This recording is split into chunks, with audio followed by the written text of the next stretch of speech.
Hey everyone, this is your host Michelle, and you're listening to the Mindful Podcast, the show that aims to break the stigma associated with mental health. Today we'll be talking about relationships, couples therapy, therapeutic techniques, and healthy boundaries with your partners with Genesis Gomez, who is a level 3 Gottman method trained couples therapist.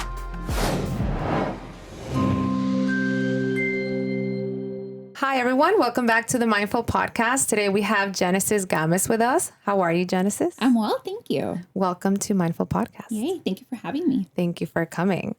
Can you tell us or tell our audience a little bit about your professional and personal background, please? Yes, so I am Cuban American, first generation. Most of my life I've lived in Miami, and I own a boutique private practice that focuses on millennials. Because it's a virtual practice, I'm able to work with clients all over the state of Florida. And like I said, I specialize in millennials. So I deal with millennial individuals, millennial couples, trying to figure out adulting, and also trying to figure out relationships and big That's life a lot. transitions. Yes. So you deal with a lot. Yes. Present moment kind of issues. A lot of present moment kind of issues. Okay, nice. When did your journey in the psychology world begin? It's hard to find a specific time. I would say that it was a mixture of taking like an AP psychology class in high school, and also as a teenager being in therapy myself and kind of having that experience. Latino culture, we don't really believe in mental health. Yes. It's not something that's very talked about. So the fact that experience was very new to me, but it was also life-changing. And so mixed the doing AP psychology and kind of learning the basics of psychology. And then also having that personal experience with a therapist just made me realize I wanted to do that for other people. I wanted to be able to help other people achieve things that they didn't think were possible. Yeah. I feel like anybody who's studied psychology, it's either their passion, like psychology found them, or they went through their own process and through a therapist and they decided they wanted to help somebody else. I would agree. At least that's what I always hear about. Yeah. Now you specialize, or one of your specialties would be couples therapy, relationships, and you are certified trainer in the Gottman theory. I am a level 3 Gottman trained couples therapist. What does that entail? What does that mean? So what it means is that there's a method that I'm using that's evidence-based. So I'm not just sitting in a room with two people, just kind of hearing them out and just like being like, yeah, how does that make you feel? Okay. It's a method. So it has a structure. There's a purpose behind every activity, every assessment, every technique that's done. And it's backed up with more than 40 years of research. So it's not based on my own personal experience with relationships. It's not based on just an idea that I had one day when I woke up, but it's actually based on science, over 4 decades of it. Okay. No, I love the Gottman theory. Can you give us a brief description for those who don't know the Gottman theory, what that entails, or what is it really, like the core of it? Yeah, so Gottman, like I said, 40 plus years of research on this and through a lot of different populations as well. And they were the first ones to think, well, what makes happy couples happy? All the other marital researchers previous to the Gottmans focused on what made people unhappy. But many things can make people unhappy. What would make you unhappy maybe makes me happy. And what makes me unhappy maybe makes you happy. So you can come up with a very long list, but it's really not going to conclude in anything. So they said, you know what, we should focus on the couples that are actually happy in their relationships. And we should see what are they doing? How do they behave?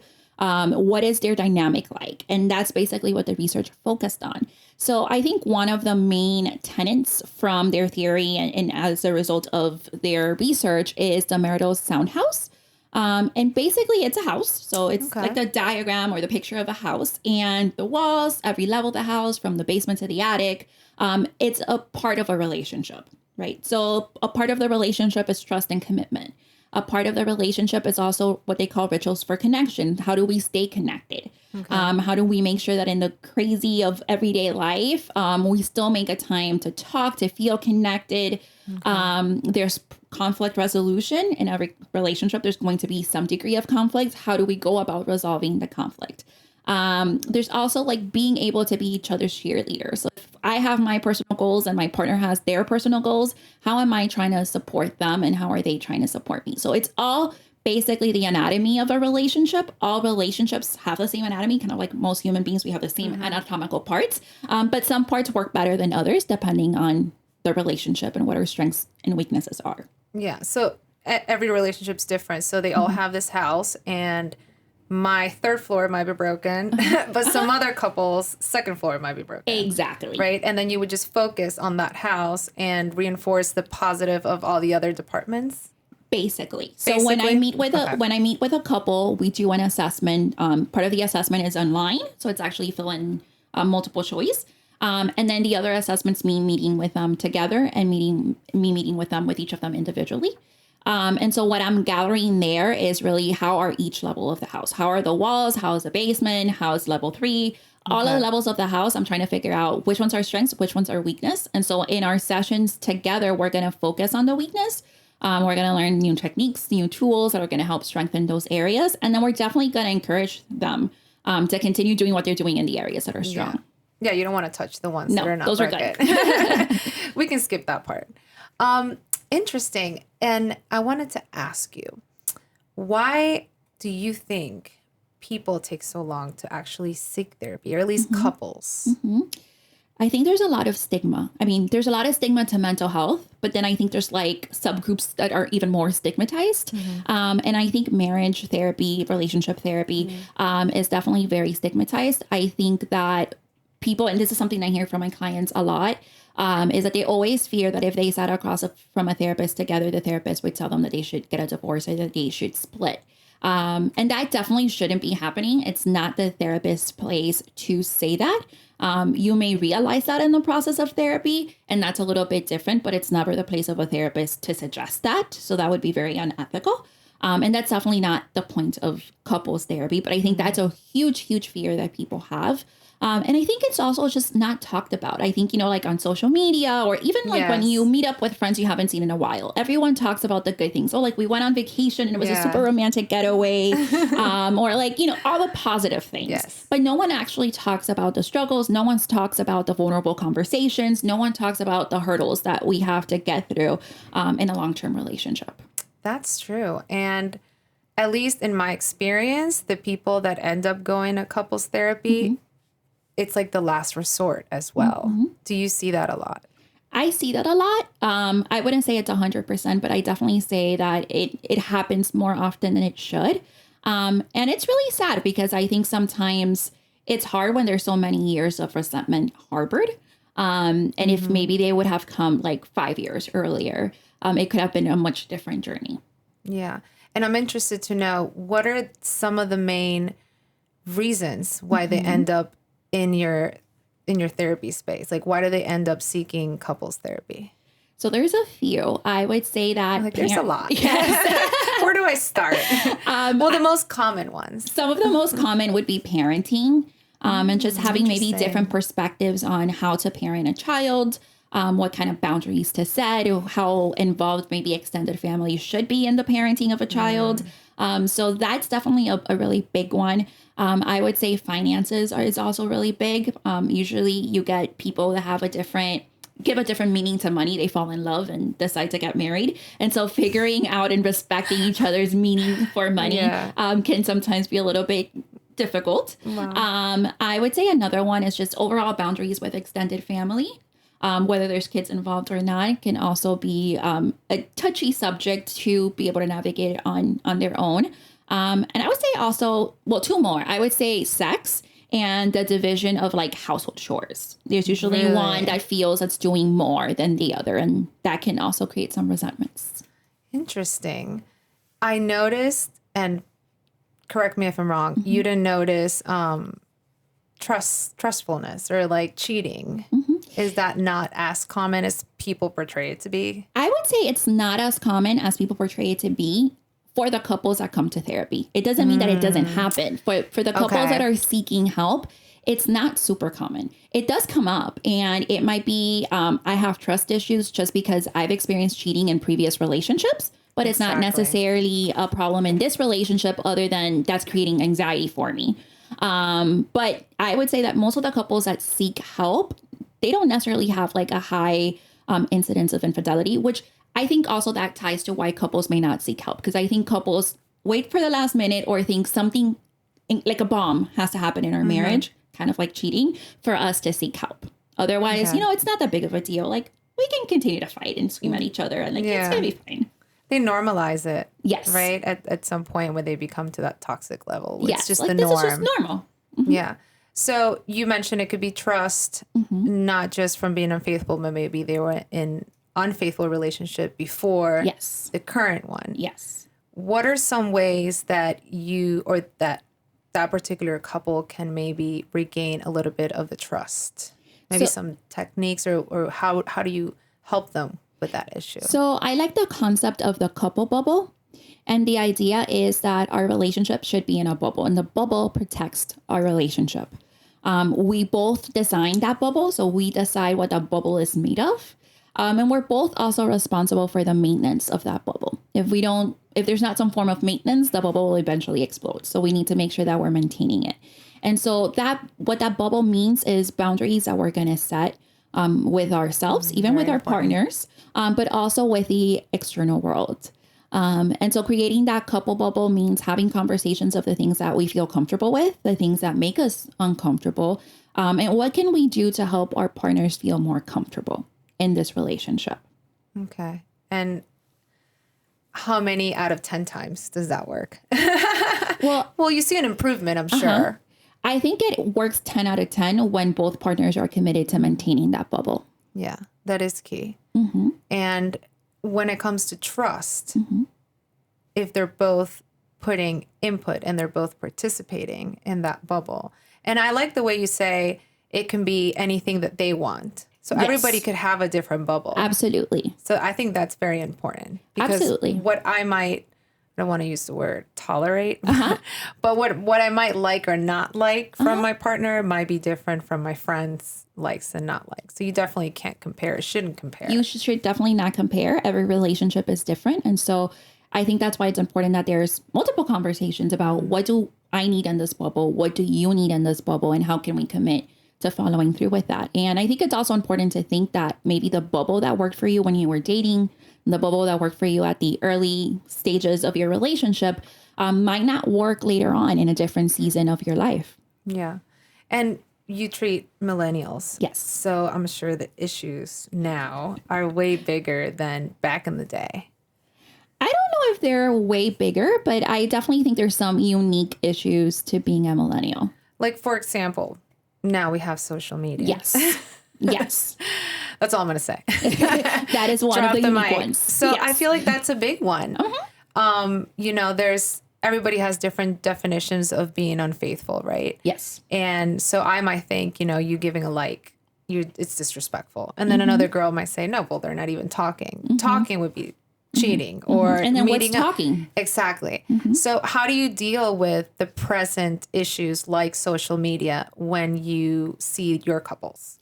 So I think the first thing is to help the couple understand, because often one of the person that's losing the trust might feel like they're being dramatic or might feel like they're maybe blowing it out of proportion because it's just social media. Like it's just a like on Instagram, it's just like a Facebook friend.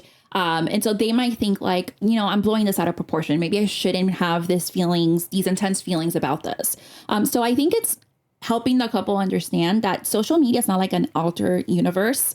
It's all in one. And so if you wouldn't do it in real life, if you wouldn't say it in real life, if you wouldn't behave that way in real life, like in face to face, then it shouldn't be happening on social media either. And so if whatever your partner did on social media would have bothered you if they did it face to face with a person, then you have a right to be bothered. Yeah. It's so easy when you are able to hide behind your phone, right? And you put likes and comments and you DMs. But then in real life, you probably wouldn't even say hi. Exactly. It's kind of like liquor courage, but social media courage. Yeah. Yes. Oh my God. That's hilarious. And so you deal with that issue now. What do you think? What's your personal opinion or professional opinion on the couples that have social media together? Like they share one account. How do you feel about that? I think it depends on the intention. So if my intention is to control my partner, if my intention is to like be vigilant of every activity, like everything they do on their profile, who likes them, who follows them, what they're seeing, their stories. If that's what the intention behind it, then I would say it's feeding into a toxic dynamic, because I can't really trust if I don't allow my partner the opportunity to show me that they are trustworthy. I have to test my partner in a way. It kind of sounds bad when I say it that way, but I have to give them the opportunity to be in a situation where they need to choose what's best for that couple bubble and kind of sit back and see what they do. Yeah. That makes completely sense. So if they're in it just because they want to be in it together, less work, whatever it is that works for them, but it's not in a way where I want to control you and I need to know everything, right, or I want to accept the friends that you have there, then as long as it's not toxic, then it's fine. Probably they both feel comfortable with it. To each its own. It's like the people that have their passwords. They share each other's password. And then you have the people who are like, oh my God, how did you give them the password? It's like, I mean, I have nothing to hide. It works for us. We're not really like, you know, and then you have those other couples that they will never ever share the password. So I think that's the main thing. Like you said, if it works for you, it works for you. If you and your partner are happy sharing each other's passwords or having a joint social media account, then that's perfectly fine. But if one of you feels the anxiety, again, and my intent is I want to control you, so this is why I'm doing it, that's where it becomes toxic. If the other person feels kind of like, wow, you know, like I can't even have this to myself, then that's where you would need to talk about it. But as long as you're happy, you're happy. Yeah. And how might someone address, you mentioned you have the right to feel uncomfortable about a like or a DM or whatever. How would you recommend somebody to approach their other half about it? You know, when they're thinking I'm overreacting or I shouldn't feel like that, how could they go about it to communicate it to their partner? So I think the conversation, even before the conversation is had, we need to think about the meaning that we give social media. We give meaning to everything in life. We give meaning to money. We give meaning to being parents. We give meaning to certain things, certain dates. Everything in our life holds some form of meaning. So what is the meaning that we're giving social media? What is the role that social media plays in our life?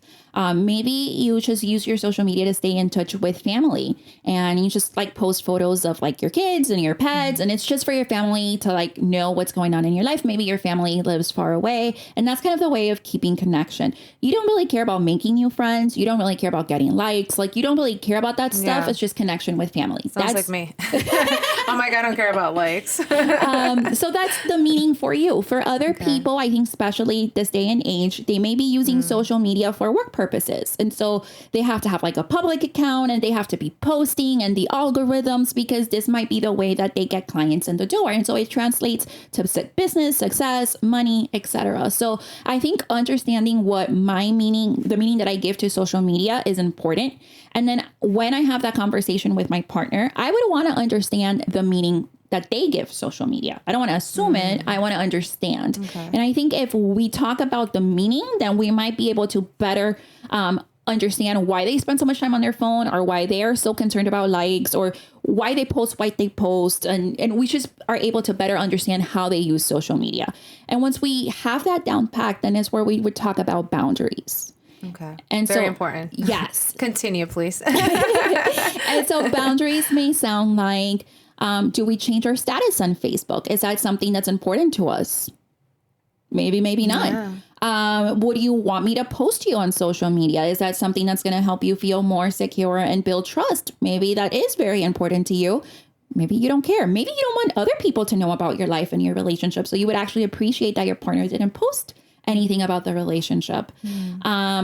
How much time are we going to spend on social media when it's like quality time, right? So if we're at home, if we're on a date night, are we going to be checking our phone? Does that have to happen? How much time are we going to dedicate to that? Who are you following and who are you interacting with on social media? Do you follow your ex? Is that okay? Does that make us feel uncomfortable? That's a big one. Yeah. Does that make us feel uncomfortable? So those are the kind of questions that you want to be asking during that conversation. Yeah. And I feel like if you have that conversation, egos have to go down. Yes. Because all of those questions you just said, I feel like half of the population would just get defensive. Yes. And be like, what do you mean? Why? And so the big thing is we're listening to understand. Again, we want to understand the meaning of social media for our partners and for ourselves if we haven't, really reflected on that personally. And then we want to talk about these boundaries with the goal of coming to some form of an agreement, something that feels comfortable for both of us. I give the example of using social media for business because I think a lot of like small businesses specifically really need social media to survive. And a lot of times that also means I share a little bit about my personal life to make myself more personable with my audience. Right. And so we really want to be mindful that the goal is to compromise, where both of us walk away from this conversation feeling like we got something, but also feeling like we're doing our piece to protect that bubble. Yeah. Back to the bubble. I love it. It's all about the bubble, guys. Yes. Oh my God. Social media is such a big thing that's why I wanted to talk about it and focus, because I see that a lot of relationships are affected by it. Absolutely. Another big thing that is brought by social media would be comparison. Absolutely. Correct? With someone, I see somebody that looks nicer, hotter, has a perfect life, which is a lie because you're just looking at their Instagram, right? And you're just always comparing and comparing. How does that take effect into any relationship? I would say that that's probably the most detrimental. And I see that across the board, even with couples that are a little bit older than millennials. I see that across the board because even with older couples, they might not be as active on social media as far as like liking other people and things like that. But they're still on social media. So they're still seeing what other couples are doing. Right. Yeah. And so there is this constant comparison. Like, are we legit if we've never traveled together? Are we legit if we've been dating for 5 years and there's still no ring? Are we supposed to be happy if we're living in an apartment and at this point we should be living in a house like all the other friends that closed on their house this year? There's a constant comparison. And what I like to tell my couples is it's very easy for you to feel defeated and feel disappointed in your relationship that's imperfect but works for you. When you're constantly seeing these Instagrammable relationships that are just picture perfect. And, people are constantly writing about how amazing their partner is and like these romantic getaways and 5-star dinners, hotels, and hotels stuff. And all these beautiful things. And then really, they're fighting at home. Right. You're not seeing that. You're not seeing the fights. You're not seeing the crying. You're not seeing the vulnerable conversations. You're not hearing those.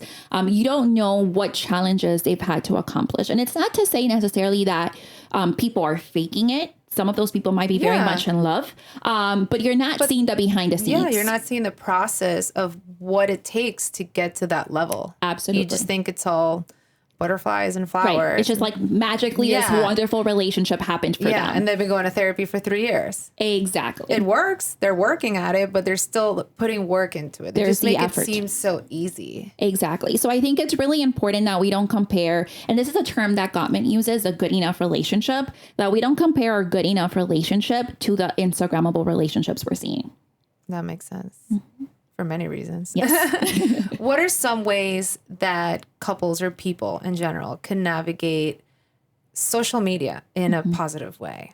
So I would definitely say that there should be boundaries with time, especially when it comes to the time that we're spending as a couple or spending as a family. Oh, I hate that. When I was dating, I hated when the guy would just sit there and then be on the phone. I was like, hello, why am I here? Drop the phone. Yes. You want to text me?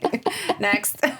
Obviously, that didn't work out. For obvious reasons. But it's a thing. And but it is a thing. Yeah. And I feel like maybe I'm old school, right? And we had no social media growing up. That's up to after high school. So I think I just told everybody my age, but that's not the point.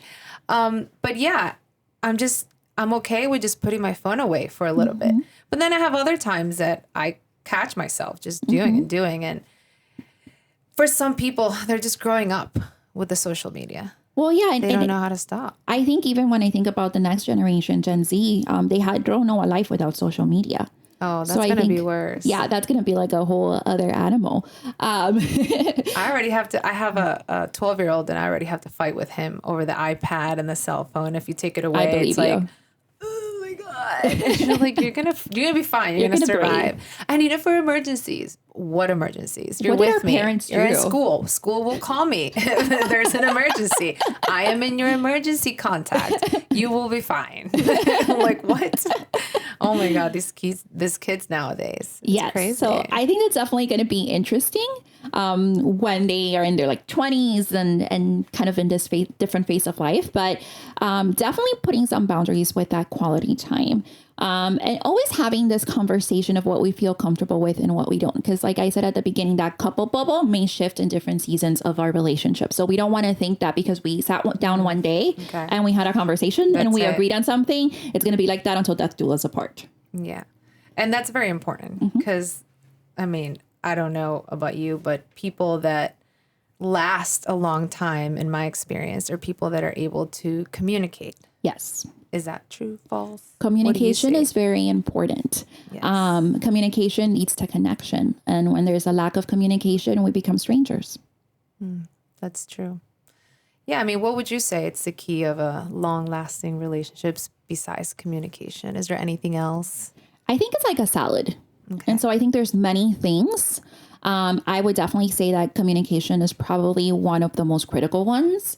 And communication is just, I think a lot of times when people think of communication, they think of, are they talking to me? Are they like expressing themselves? But it's also listening. Active listening. Yes. So the person can be talking and talking and talking, but if we're not registering what they're saying, we still have communication issues. Yes. And it's also being able to say what we need to say in a way that the other person can hear it. Okay. Right. Choosing our words, choosing our tone, choosing the timing, even choosing the environment of when we're having these conversations is really important. The tone is very important. Yes. Is that when you use I statements instead of you statements? That's definitely where you would use I statements. Let's talk a little bit about that for those who don't know.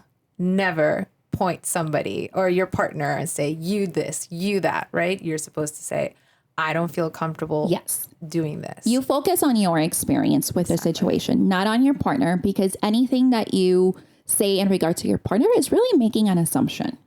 And I think it makes them defensive too. Absolutely, because it's most likely 9 out of 10 times going to come off critical. So it's an assumption. It's critical. Their defenses are immediately going to go up. They're going to feel like they're being attacked. And so they're not going to listen to you at that point. They're just going to try to defend themselves. Nothing productive is going to come out of that.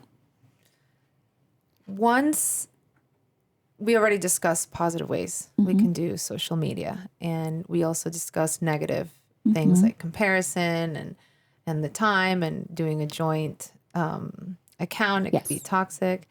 What are some ways for those couples that maybe were not able to do communication or social media and they're not in a good path? What are some ways that they can regain that relationship, that trust? Are there any techniques, maybe quick techniques you can tell us that they can even practice at home where they don't necessarily have to go to therapy? Like, where could they start to better their communication and just, overall their relationship? So I think there's really 3 phases to it. Phase 1 is really understanding where the betrayal was. And betrayal is not always cheating. Betrayal can be, I expected you to show up for me in a difficult situation and you didn't show up, or you didn't show up how I expected you to show up. Whether that was intentional, whether that you just thought you were showing up, but you weren't showing up the way I wanted to, whatever the case may be. So betrayal can be many things. It's not just cheating. Of course, it can also be cheating, but really understanding where the betrayal happened. And really being able to disclose, if I'm the person that feels betrayed, being able to disclose, like, what about that situation made me feel betrayed? What was my expectation that was not met? What were the feelings that came up for me? What are the feelings that I'm still trying to figure out? That's really important. And then for the person that betrayed, it's really important for them to also be able to express their piece. Was this intentional? Was this unintentional? What was going on for me? How did I justify this in my head? How do I feel about it now? How do I feel about you in this relationship? So having that conversation, which is probably multiple conversations, but having that piece is really important before you can really move on to the next phase. And what I often see is that the betrayer often feels really guilty and feels a lot of remorse and feels very hurt for the hurt they caused their partner. So a lot of times they don't want to sit with that. They just want to move on. Okay, well, let's talk about what's coming next in our relationship, right? Let's start going on dates. Let's start doing things. Let's do the fun things. And they want to keep this in the past because of their guilt and because of their shame. But if we don't talk about what happened, and I, as the betrayed partner don't fully understand that you understand the pain that you caused me, Yes. we're never going to be able to move forward. Of course. Once we've had all the betrayal stuff understood, then we move to phase 2. And in phase 2, I think it's where both partners take accountability. And it's where they take inventory of their old relationship. So relationship before the betrayal, right? Okay. What maybe led to this betrayal? And again, betrayal is open-ended. It can be anything. But what led to this betrayal? Maybe it was lack of communication. Maybe you weren't spending enough time together. Maybe there were some hard conversations that we didn't have at the beginning. So we didn't really know each other's expectations, right? Yeah. We need to have those conversations, and we both need to take accountability of the role that we played in the situation, what we contributed to the situation. Sometimes we contribute 90%. Sometimes we contribute 40%, but we have to take accountability of that piece. If we don't take accountability of that piece, we're just going to fall back into the same relationship patterns. And those are the same relationship patterns that landed us here. So we don't want to go back in time. We don't want to go back to the old relationship. We want to create a new relationship that's like a 2.0. It's an enhanced, updated version of us. That's very important. Yes. And so that's phase 2. And again, that's probably not one conversation. That's probably multiple conversations. Once we've hashed that piece out, the last phase is where the fun comes into play. And that is more of where we're dating again. We're doing fun things again. We're thinking of us as a couple. We're socializing more. We're making long-term plans that are exciting for us. And this is also where we want to focus on the romance and we want to focus on sex. Okay. And so a lot of times, lots of sex. Yes, lots of sex. A lot of times when betrayal happens, whether it's infidelity or not, because we're so disconnected because of the betrayal, we don't have fun together. We feel like our defenses are up every time that we're close to the other person. We're not at ease. We're not able to relax. So we're not having fun. We're not being romantic with each other. And we're probably not having sex, or we're not having great sex. Yes. It's all compromise sex. Yes. And I assume that it's important for those steps to happen in that order. Yes. Correct? Yes. Because I know a lot of couples that after betrayal, they just want to go back to the dating. And it's like, no. Like you have to process all the information, do the healing, understanding. And then if you both decide you still want to keep going and do all that inner work, then you can go back to the fun part. Absolutely. And again, I think a lot of times that is because there's shame and guilt on the betrayer side. And so it's hard for them to sit with the hurt and the pain they caused their partner. But it is essential. And that's something that I try to emphasize. You have to go phase 1, phase 2, phase 3. You can't just jump to phase 3 because you're not going to be able to be at ease. Yeah. No, I can see how that could work or not work if you don't follow those steps. Besides trust and social media, you mentioned sex was another big one of why people come see you. Yes. Why is that? I think it's because there's also a lot of misconceptions around sex. And so I think a lot of times couples think, and this might be part of what they see on social media. This might be part of just what our society as a whole, like the narrative. If we're in love, we should have chemistry, and our chemistry should be like super intense all the time. 100%. Yes, 100%. I should see you when I want to get naked right away. I'm undressing you with my eyes. Yes. And although for a lot of couples, that's true for the beginning of their relationship, when we're talking about long-term relationships, things change. And sometimes it might be conflict that we haven't hashed out and there's resentment. And if we're able to communicate better and work through that resentment, that's going to help our sex life. Sometimes it's physical. Sometimes it's stress from just life in general, feeling like we're pulled in all sorts of direction. We're not getting good sleep. We're not taking care of ourselves. We probably don't feel our best and we don't feel our sexiest. And sometimes it's just physical. Our bodies change, whether it's postpartum, it's premenopause, postmenopause. Okay. Men go through hormonal changes too, although we don't often talk about men and their hormonal changes, but they also they experience don't get their periods. So we don't talk about them. It's all about us. We complain once a month, but we like it. It's a love-hate relationship. It's a love-hate relationship. Okay. So there's definitely different reasons why a couple might be struggling with their sex life, but I think one reason that's always present is communication, because even if they're communicating well in other areas of their life, if they're not talking about what's going on in the bedroom, that's only exacerbating the issue. Okay.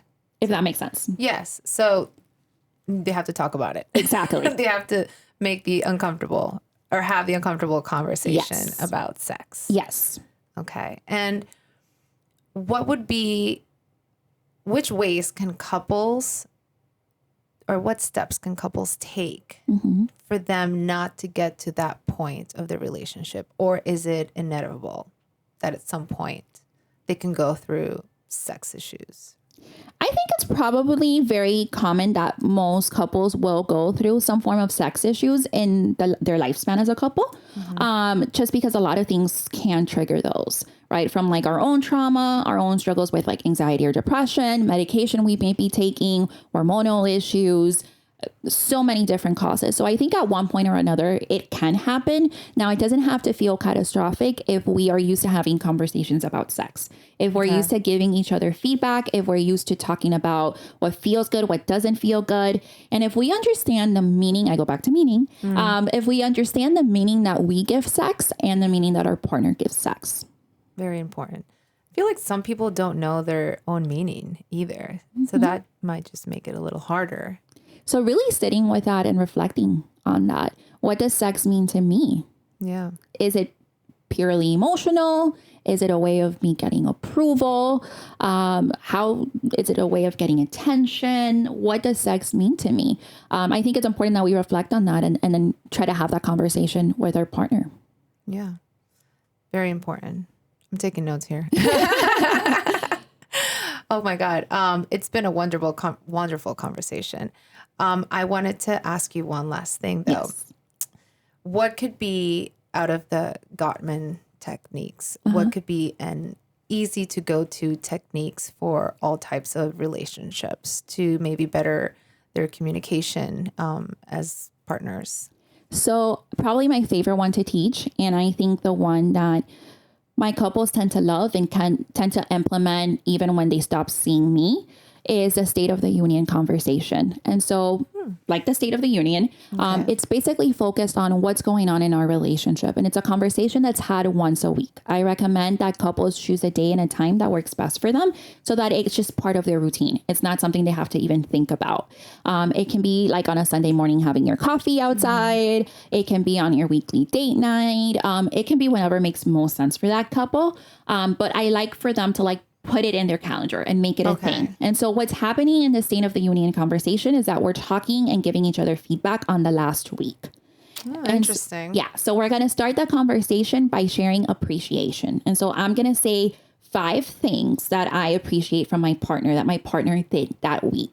Okay. And I'm not going to just say, oh, it was nice that you made me coffee in the morning, but I'm going to try to make it a little bit more profound and meaningful. So it might sound something like, it's very thoughtful of you that you made me coffee Wednesday morning. You knew I had a really rough night and it was going to be a rough morning and you got up a little bit early and made me coffee. I see the difference. I'd probably be like, thanks for the coffee. I think it was Wednesday. Thanks. So putting more thought into that appreciation piece, it's really important because it hits differently. And so the person hearing it feels more seen in the relationship. It also helps us because it takes us from that out of that tunnel vision. So a lot of times, like if we had a bad week with our partner and we're just feeling really annoyed by them that week, we have a tunnel vision where we're just seeing everything that annoys us about them. This helps you get out of that tunnel vision and realize, as annoying as they were this week, they still did some pretty cool things for me. I guess he made me coffee, whatever. Thanks. So each partner shares 5. Okay. Then I like partners to reflect on what could have gone wrong that week that went well or went better. And so that could be situations in the past that have ended in like an explosive argument and or maybe have ended in like the silent treatment, things that would cause stress and maybe in the past haven't been handled well, but it was handled well this week. Like maybe we used to fight. He used to shut down and now he doesn't shut down, but he's not the best in communicating, but he didn't shut down. Exactly. So it doesn't have to be perfection. Okay. And it doesn't have to be that you completely like averted the situation, but it can just be that you handled it in a better way than it was handled in the past. And it can be things like we had a fight. You didn't shut down.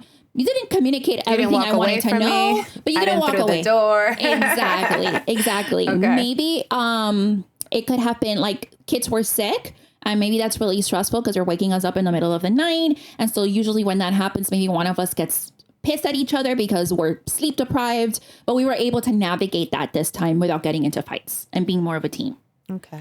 So it can really be anything that happened within the last week. So you may have the same answer as your partner. You may both be in the same page. You may have different answers, which is totally fine. But I think reflecting on that is really important because it teaches you, or it helps you see that what you are learning and putting into action is actually having the effect that you want it to have, right? It's like positive reinforcement every week. Yes. And recognizing the... Now, not everything is positive and fun. Okay. The next part. Sorry. Continue. The next part is where you would talk about either any pending issues that have not been resolved that came up within the last week, or any big decisions that you need to be making. So it's like Sour Patches. Yes. Yes. But you give the good stuff first, Yes. the sweet stuff, and then you're like, but. Yes. Okay. And again, the whole purpose is to come to a compromise.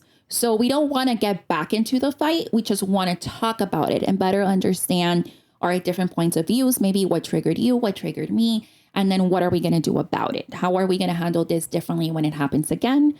If we have to make some big decision together as a couple, then this would be the time to talk about pros and cons and how we feel about different alternatives. Yeah. And then we would conclude with this question, which I really love, and is, how can I make you feel more loved? So we're asking each other that question, and we are committing to doing our best to show our partner love in the way that they're asking us to within the next week. Okay. That's amazing. And you recommend doing this every week? I do. Forever and ever? Forever and ever. It's a lot of work. It's a lot of work, but you can make it fun. Yeah. I mean, I can see how rewarding it is. But I feel like some people might start doing it and then kind of lose it. But I feel like even if you do it once a month, it's not ideal. But I love... Something is better than nothing. Exactly. It's better than nothing. And eventually in the beginning, when you're working things out, there's going to be more issues to talk about. But maybe you get to that point. It's like therapy. Yeah. You might need it once a week, and then you might just go once a month, right? And then you can go back to once a week. So when I'm working with couples... As needed. Yeah, when I'm working with my couples, I tell them to do it for an hour. Now, that's usually because there's a lot going on. When things begin to slow down, you might not need an hour. It might be like a 15-minute check-in. And you're just kind of going over the positive things. And maybe there's some decision you have to make, but because now you're so much better at communicating, it doesn't take you so long to figure it out. Yeah. So again, I'm a firm believer that something is better than nothing. So if you're having it once a month, that's better than not having it at all. Yeah. If you're having it once a week, but you're maybe having 15-minute check-ins on most weeks because it's not that eventful, then that's also perfect. But I would always say to try to infuse it into your routine and make it fun. It doesn't have to be like this very serious, very stuffy conversation. We're sitting down now to talk about our relationship. You can be walking the dog. It can be, you could be having a glass of wine. You can have your coffee in the morning. It doesn't have to be that intense. But it's just so that we check in and things don't fester. I think that's the biggest thing with doing it more often rather than less often, is that if something comes up, we don't want it to fester. And just because I think this week was great, I don't want to assume that it was great for my partner. Very important. Don't always just think about yourself. Yeah. No. Who would have known? It's like, wait, what do you mean? I thought it was all about me. All those are great advices. And I think you gave us a very great technique that anyone in any kind of relationship can use. So I love that. It takes a lot for some couples to get to therapy, and we highly recommend you do it sooner than later. I feel like when your wife or your spouse tells you, let's go to therapy, just listen to them. That's when you should go. That's when you should go. Even if you don't agree, even if you don't think there's anything wrong, just go. Worst case scenario, you come out with communication tools, right? And the bubbles and all these great techniques. Yes. So it's not going to hurt you. Please just listen to your spouse. And if you really want to work into the relationship, go see her. Well, I want to say thank you. Thank you for coming. I loved our conversation. Is there any last note you would like to tell our audience in regards to relationships or couples therapy or the Gottman theory? I think it's important that we all just kind of think and reflect on how we're presenting ourselves in our relationship. and that we reflect back again on the meaning of different areas, different components of our relationship. And that when we talk about communication, again, it's not just about the other person moving their mouth and talking to us, but also about how well am I listening?